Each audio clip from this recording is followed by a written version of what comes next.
I just got out of Venom The Last Dance. Yep. I don't really know where to begin with this one. I I think I can say I'm a fan of Venom. I've liked the character for a long time. I genuinely enjoy the character. I even enjoyed the first movie to a pretty large extent. I'm actually quite surprised, and I happily say that. Um, the second one was fine, could have been better. Then there's this one. And for the record, I'm gonna spoil the fucking shit out of this movie, so that will be a disclaimer in the description. Um, Here's the funny thing, though. There really isn't much to spoil about this movie.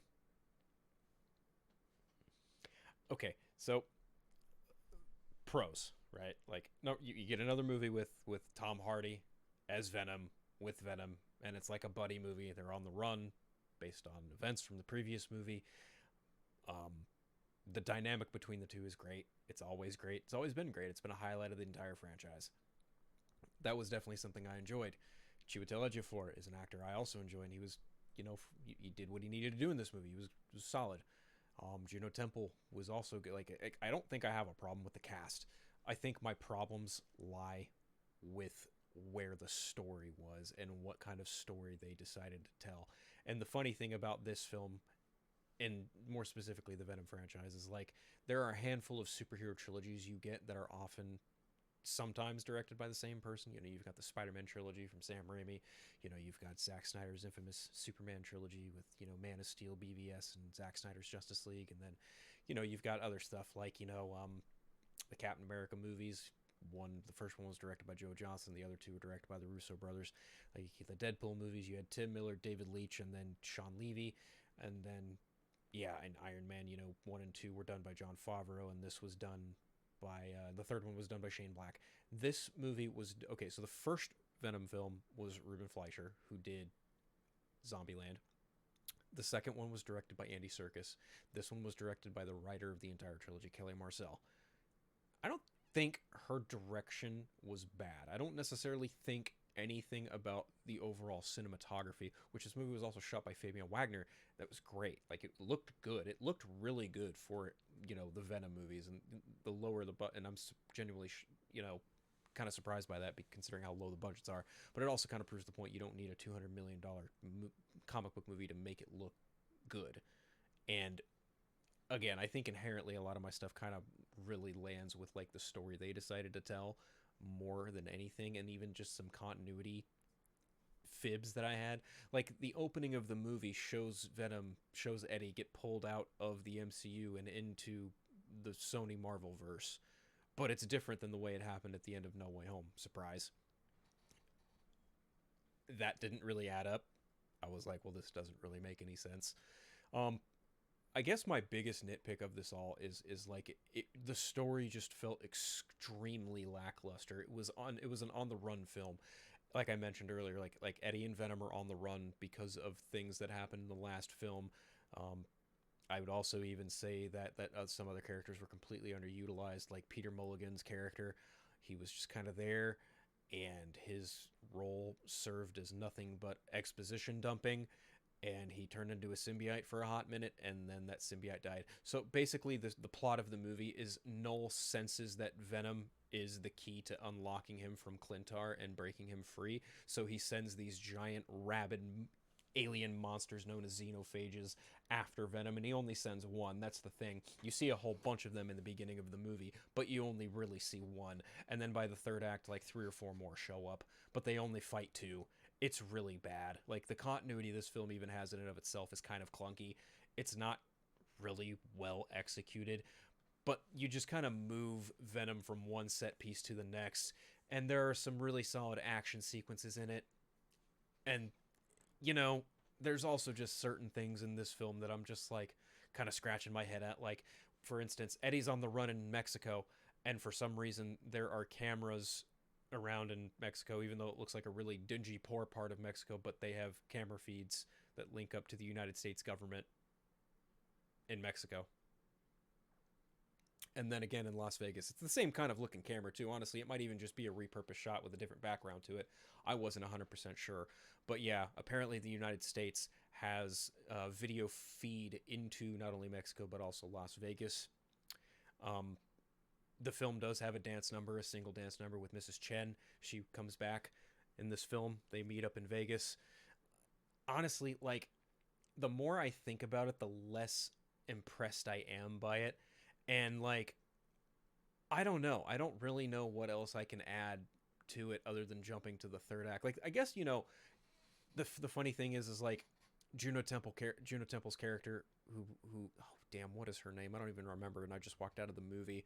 Um, like, there's some interesting with her character, and then it's just kind of thrown to the wayside in favor of her just being a typical scientist under Area 51. It almost feels like the movie is treading ground on the first film in certain respects. You see a bunch of other different symbiotes too that you didn't know existed until this movie, and like, by the time you get to the third act, you see all of them show up for a couple minutes and do some really neat action sequences. But Noel's presence in this movie is almost non-existent. Like, all the this like the green symbiote that they latch onto Peter Mulligan, who isn't even Toxin, like, because that character is Toxin in the comics from what I recall.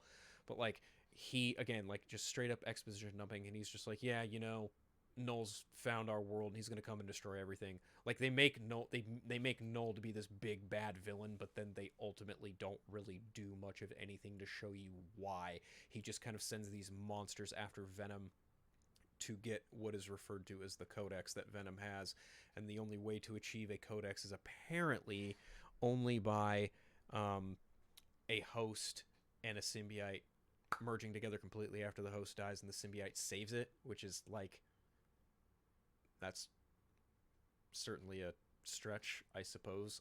I haven't read the King in Black storyline, so I don't even know how any of this would even factor into that. But honestly, like, the movie was just kind of disappointing. By the time the third act rolled around and everything was culminating together, I was like, what exactly are we building to here? Because like, the first two acts, again, as I mentioned, it's Eddie and Venom, and they're on the run, and they make their way through like Mexico, and they make their way through Nevada, make their way through a desert. You get the Venom horse scene, and that's, played for laughs. Like, there are a lot of scenes that are played for laughs, and I did chuckle a few times. Like, I did genuinely kind of chuckle.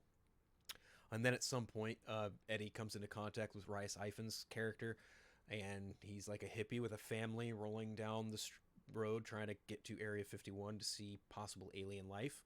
And the funny thing is like, where they house all the symbiotes, where Juno Temple's character is below Area 51 in a place called Area 55, and it's literally like a symbiote lab. Super strange. Just super convenient stuff going on in this movie that I was just kind of like, just kind of nodding my head like, oh, okay, I'm just going to roll with it. The big xenophage thing honestly kind of felt like, a xenomorph, but less cooler. The way it moved, the way it wandered, the way it like did things. Like, the only like interesting thing about it is like when it killed someone or it ate something, like the blood would spurt out the back of its head, kind of like a wood chipper. Other than that, though, like, I would almost even say that this movie might be more lackluster than Let There Be Carnage. And that's really disappointing. Like, I kind of went in not really expecting much, and then I kind of walked out of it like, I guess that's the end. Because the ending of the movie, spoilers, Venom takes it upon himself to like get all the xenophages into Area 51. Like, earlier on in the movie, they established that like they acid spray everything to get rid of it. Like, they lose like literal poison acid to like dissolve and deplete anything they might want to get rid of. They set that up earlier in the movie, and then at the end of the movie, Venom takes it upon himself to scoop up all of the xenophages in himself. He throws Eddie out of himself and says, this isn't goodbye, this is see you later, whatever, which is really strange because Tom Hardy's out there talking about, oh, I'm done with Venom, no more, this is my last outing, hoorah.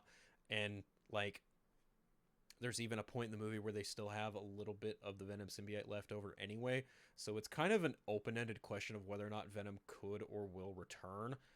If it does, it maybe might not be attached to Eddie Brock, but overall, like, what happens is Eddie, the Venom symbiote, like, takes all the xenophages and hits like the button on the acid bath. He gets God, what is his name?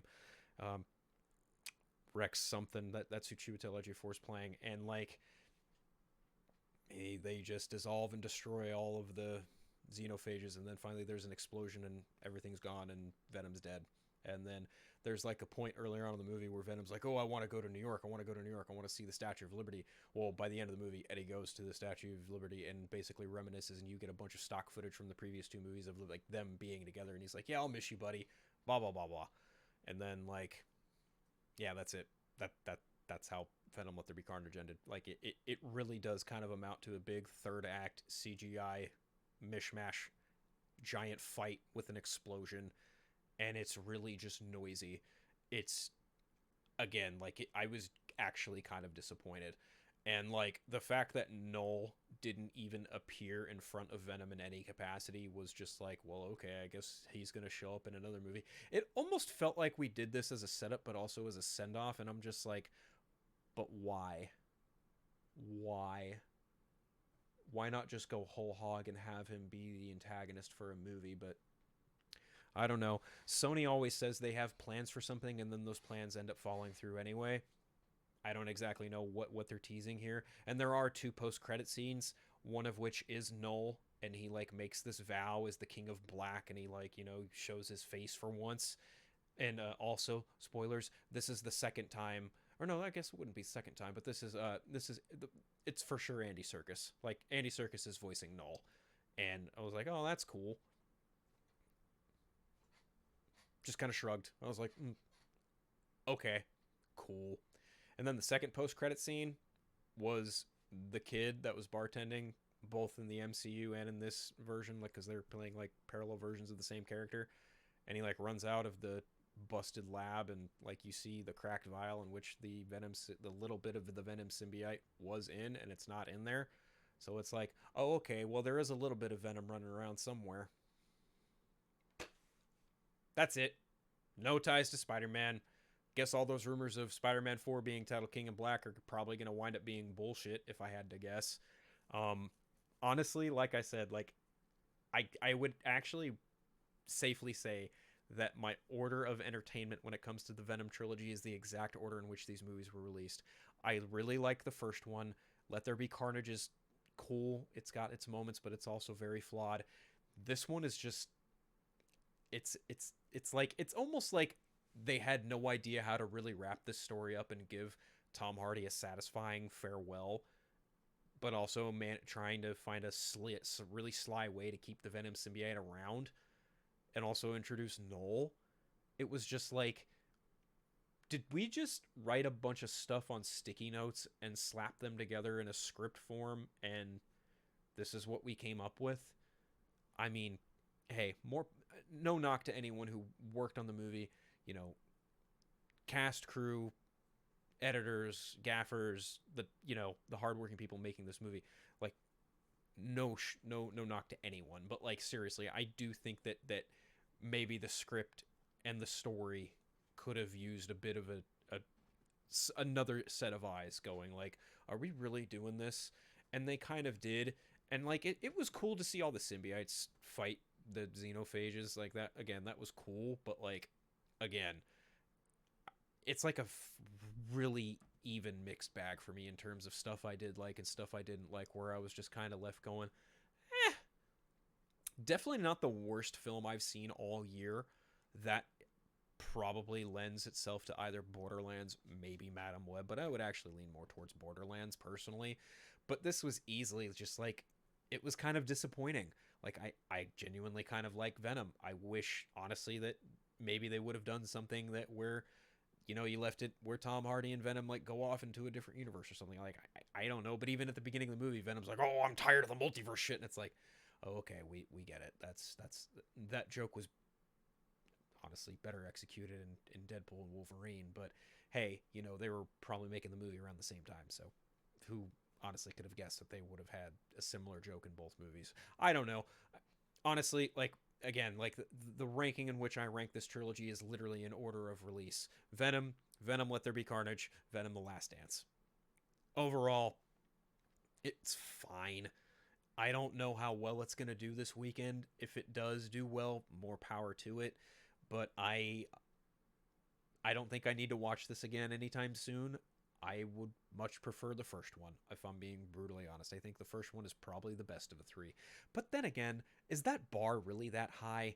No, no, it's not. Honestly, if I'm being really, I honestly kind of approach this trilogy in a similar way that I approach the Michael Bay Turtles films. Like, if you just mash together elements of both those Turtles films, you could probably get a really great Turtle film out of it. And I feel like if you mash together elements of all three of the Venom movies, you probably wind up at least with one halfway decent Venom movie instead of three movies that are just like they slowly decline in terms of quality.